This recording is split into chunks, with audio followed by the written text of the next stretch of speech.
Good evening, everyone, and welcome to AOH Primetime. Of course, our mission here at WAOH Television is to serve the community and bring our viewers, you, our audience, important information. And joining us right now, Detective Looney from the Akron Police Department. Yes. Thank you for being with us. Thank you for having us. And your work, I think, very important to talk about in terms of protecting everyone on the internet from scams and fraud.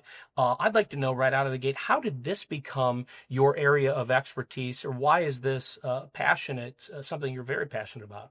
Thank you so much, Dan. So essentially, I've worked now 32 and a half years with the police department, 20 years uniform patrol, 10 years homicide division, and now in my 4.5 years with financial crimes unit. So working, of course, in financial crimes, I see all the scams, all the fraud. We talk to all the victims. We're trying our best to recover assets, catch the people responsible, but we can't always do that. So I believe it's a component of education, awareness, and timely reporting. Reporting is essential. I can't stress it enough. Your hands are tied if people don't report an incident. What would be a reason someone wouldn't want to call the police and make a report if they have been the victim of fraud or they've been a victim of a scam? Perhaps they're embarrassed. Perhaps they don't want to admit that this happened to them. What are the consequences of not reporting? Thank you. So the reason they may not report is because of that very thing you mentioned, embarrassment. They feel they were taken advantage of, obviously. They're ashamed. They don't even want to tell their family what happened. They don't want anyone to know. They don't want the banks to know sometimes because they've been asked questions during the scam of, are you sure this is what you want to do? You want to take your money out? Are you sure you want to buy gift cards? So they're prompted with that. And the scammers are very manipulative. They're very convincing. They say, tell them this story. They have a story concocted before the scam is completed.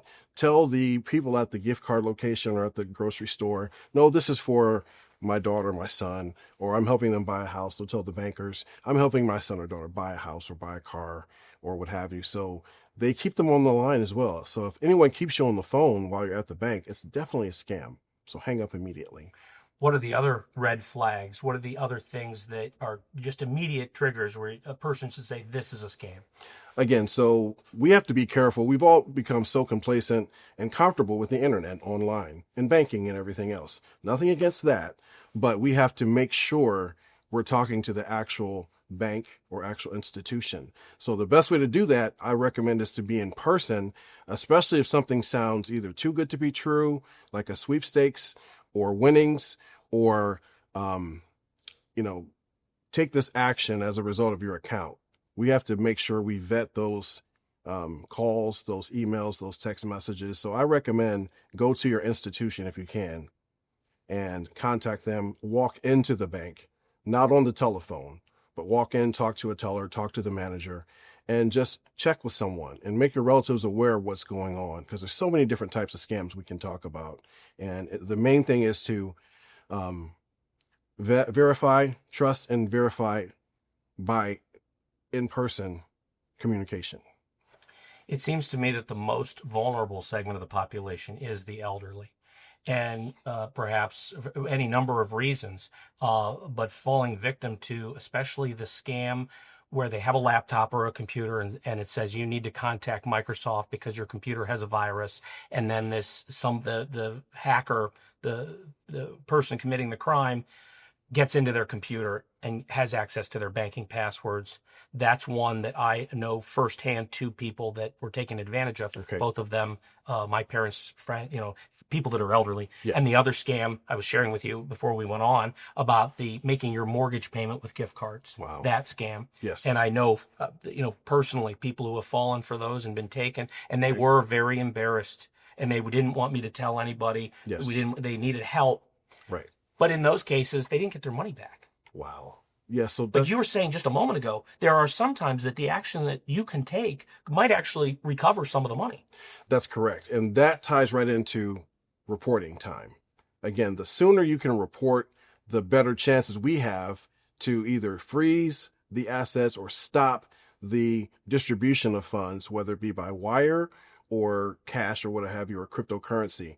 So time is of the essence. Even if you're embarrassed, contact the police department. We're professional. We operate with anonymity, so you'll be confidential what took place with your incident.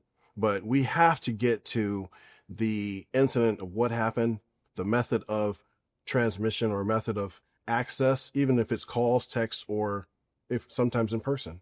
Unfortunately, we have some scammers that will come to the home and pick up cash from people after they've created the scenario for whatever reason. That is scary. It is. It really is. The scammer at your home. Yes. And they're posing as officers or law enforcement entities. So I want to stress there's no law enforcement agency that's ever going to pick up cash from you or cryptocurrency in exchange for eliminating fake warrants that they may say you have or say your relatives have. So if they say your grandson, son, daughter's in trouble, pay this money to have the warrants go away, it doesn't work that way.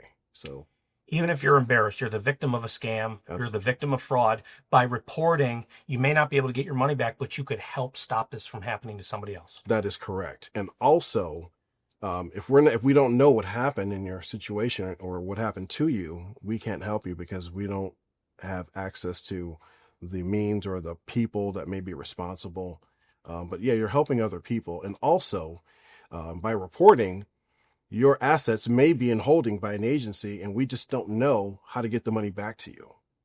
So we do recover assets. We just don't know the source or the victim it came from.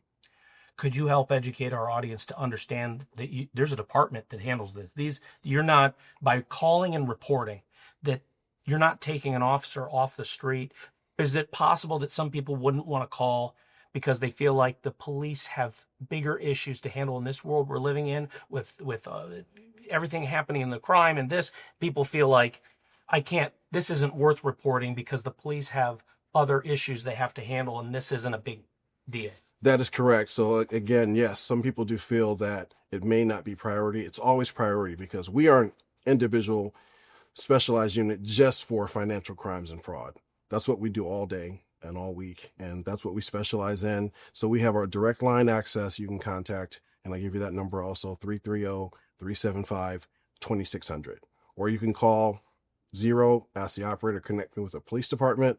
They'll transfer you to our unit. There are 2 of us in a unit typically. We have other supervisors to assist and other elements of the department or people in other units that kind of help with the forensic aspects and so forth, tracking and so forth. So we are specialized in financial fraud. That's what we do. We're waiting for your call. Of course, we have voicemail if we're not in. We work Monday through Friday, but we have voicemail 24/7. Please call us. If you can't call us, call the FBI as well. Can I call on behalf of somebody else? If my mother was a victim of a scam or my neighbor or a friend, I can call for them. Absolutely. Yes. We recommend call and report. Even if someone doesn't want to report, you can still contact us and let us know their name, their information. We will at least reach out to them and try to help them as best we can. But you can report for anything because it's about making us aware of the crime that took place, maybe who's responsible. And we put this on the radar of the FBI also and Secret Service as well we work with. Describe the process of prosecuting if you have enough evidence that leads you to the individual or the organization. Okay. And they're in the United States. I would assume it's much harder if they're overseas. It is, yes. But if they're in the United States, then you have a case and you could go to, some victims might be reluctant to be a part of prosecution. Is that an issue? That can be an issue, but again, reporting, and if you let us know what took place, if you report what took place, we work with federal partners. Sure. As I mentioned, FBI, Secret Service, BCI, DEA, any of the alphabet agencies. Sure. That because they have no jurisdiction, right, globally. So again, and this is also online fraud and crimes that are taking place. So we have to access the internet, access the forensics and the digital trail. They always say, follow the money, follow the assets. So we need those partnerships to work in tandem with us. You can prosecute in some cases without the victim participating if you have enough evidence or information. That is true. To put a case together. That is correct. The state may just take the case, especially if the victim's in a protected class like the elderly or any other protected class or category. We step in and we can sign in their behalf if they're disabled or what have you. I've done that in many cases also where we've, of course, done the investigation. But if we can identify a person and recover the assets, we do sign charges for them. It's unfortunate that we have to have this as work that we do. It's the work that you're doing, but it's good that this is here, that the Akron Police Department has this resource, this department. Yes. And people didn't know. So if you dial 375-2600, that number goes directly to your team. Yes, that's correct. That's Yes, good information. 330. Yes, 375-2600. Very good. And Yes. you have a podcast and some things you're doing above and beyond your work with the Akron Police Department to get additional information out there. Tell us about that. Yes, I do. It's called the DrDetective.net, www.drdetective.net. I have a PhD also. I also teach at the University of Akron under cyber forensics. So that gives me a leg up in terms of the forensic aspect, identifying, understanding what to track and trace, what to maybe call our partners for, and to assist. So yeah, the podcast deals in, it's true crime podcast, but I took the liberty to engage scam awareness, types of cases I'm working, types of cases all over the country and all over the world. Whatever is of interest that's going to bring awareness, and if there's an aspect of education to that, I like to include that. So I've done several episodes essentially about scam awareness, about the FBI portal reporting. It's called ic3.gov. That's the FBI's portal. So at least we put this on the FBI's radar, and I talk about different examples and cases that have taken place in that episode. What happened to people about, as you mentioned, someone's on the computer, your virus protection's been compromised, stop what you're doing, call this number. Never call that number that pops up, because those are the scammers posing as Microsoft or posing as an agency. Call Microsoft directly. Call your bank directly with Yes. the number that you know is their number. Yes, and sometimes the bank number can be spoofed. I've had cases where they've actually mimicked like a Chase Bank or whatever bank institution. I have a case now I'm working. A gentleman thought he was buying a CD at Chase online. He found the link of Chase, what appeared to be Chase. They use the logos online. He wired $190,000 to scammers and thought he had a CD gaining 5.5% interest. Turns out it was fraudulent. Links can be fake, or they can look like Chase. Yes. With one little extra letter you don't notice. That's one correct. the dot in the wrong place. That is and correct. it looks exactly like Chase That is or correct. some other bank, just to use them as an example. Yes. And then finally, we'll wrap up with the idea that, a lot of these scams, we were talking about AI voices Yes. and technology being used for nefarious purposes and to scam and to Okay. commit crime and fraud. But at the same time, when you're talking about the FBI database, technology can be used for good. In the other side of this, all that AI and all that processing power we have Yes. can be used to catch people. Absolutely, because there are digital data trails, right? The gift and the curse of technology, like AI or cryptocurrency, is there is a trail of what took place. And that's where it's good for us, bad for the bad guys, but good for the victims, because we can at least track and try to locate and recover those assets. But again, when it comes to forensics or digital forensics, it's all data and communications of some aspect. There's some kind of data that's been used or altered or distributed, and also some kind of method of communication, whether it be by crypto or the use of artificial intelligence, or even gift cards. There's a data trail with your bank, how it was purchased, maybe receipts and so forth. So again, reporting is crucial. If you had an opportunity to speak to a group and you only had 60 seconds, Okay. what is the most important message you'd get out if you had a 2-minute segment? The most important advice you could give that applies to everybody? Most important advice would be to, if it seems too good to be true, most likely it is. There's no free money. Again, if you are not sure, call us. Call the police department direct. Go to your bank institution. If you're not sure, just call. You can remain anonymous and just call and ask a question, right? So that protects your identity as well. But also freeze your credit. There are links on our website, akroncops.org. You can go to financial fraud and you can protect your credit. You can order copies of your credit reports, and you can make anyone or all of us aware what took place. So again, you can freeze your credit for free. These are all free links, by the way. And we're all entitled to one free copy of our credit reports each year. So we don't charge for any of those services, and the links are on the website.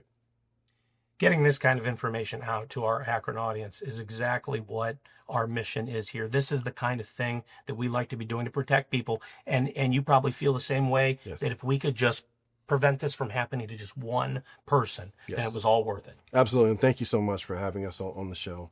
Thank you. Can't stress that enough. Glad you could be here. Thank You you. come on anytime, you want to share information like this, or there's a development or something new. I'm glad you could be here. Thank you so And much. glad that you could be here watching, hopefully learning. Protect yourself, protect others, protect your parents and family and grandparents and children online. Certainly, all of us can be vulnerable, no matter how young or how old you are. You could be vulnerable to a scam. Hopefully, the information we've presented here has been enlightening and educational. Thank you for watching. There's a lot more to come here on AOH Primetime. Stay with us.